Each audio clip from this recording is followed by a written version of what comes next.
มึงค่าไอ้ก้อย Wow. เซอันเป็นเพื่อนกันใน TikTok Facebook จั่นั้นคันเนาะเมื่อไหร่ค่าได้มาลัดในจะอันว่ากินเหล้าเนี่ยมันมีข้อลี้เลยจึงเหือมันมีติลีจึงเหือเนี่ยที่ได้ว่าเหือมันหันมีติลีไงเนี่ยคนกินเหล้าได้กินเหล้ากินเบียร์ได้เบียร์จะไหนนี่กะเมื่อไหร่ค่าได้มาลัดในคนอันไปปองใจจั่นั้นเนาะ ที่มาลัดในเต็มมีอยู่สักสี่4 6ข้อแล้วเพิ่นเอาง่ายๆเพิ่นว่าเหือค่าได้ลัดในไปทำด้วยคันเนาะ ข้อที่1กินเมาเหล้าเป็นคนมักมี จ่ายเงินได้ติดอำกมหมดอาคนเมานี่จั่งใดนี่ข้อที่2กันแม่นเนาะข้อที่ 2ห้ามเป็นผู้หมอห้องความนะครับหมอห้องความบ่เป็นหมอห้องอะเป็นนักร้องนะครับบ่ร้องความไทยได้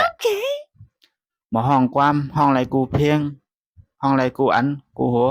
ช้ำๆดำโหปัดไรหมดอะห้องไรกูเพลงนั่นเนาะอะ คนเมาเลยเนาะ กำในเฮาก็เด้อแดงข้อ3ค่ะเนาะข้อ3คาดิลันเนี่ยเป็นคนนักแก็ดแขนเหมือนจังคนมีนักแก็ดแขนเหมือนจังคนผีเข้านั่นน่ะเพราะ Wow. ว่ากินเมาได้กับมือแผ่วห้องแผ่วเฮือนได้จึงหือก่อมตันหูโตค่ะเนาะ กำในห้ำถ้าได้เห็นกว่าทางข้อที่4ค่ะเนาะอาเป็นคนไอ้แก็ดแขนน่ะโกไผคะหนังเพื่อนไอ้ก้อยไอ้เสกินเหล้ากุมกันจั่งผิดกันแลจึงขึ้นป้อแหมกันขึ้นมันโกไผอย่าไปว่าคนนอกทั้งนอกนั่นล่ะไอ้ก้อยไอ้เสขึ้นผิดหม้อกันก็มันโกอะ มีแค่นั้นเองครับในสงคราม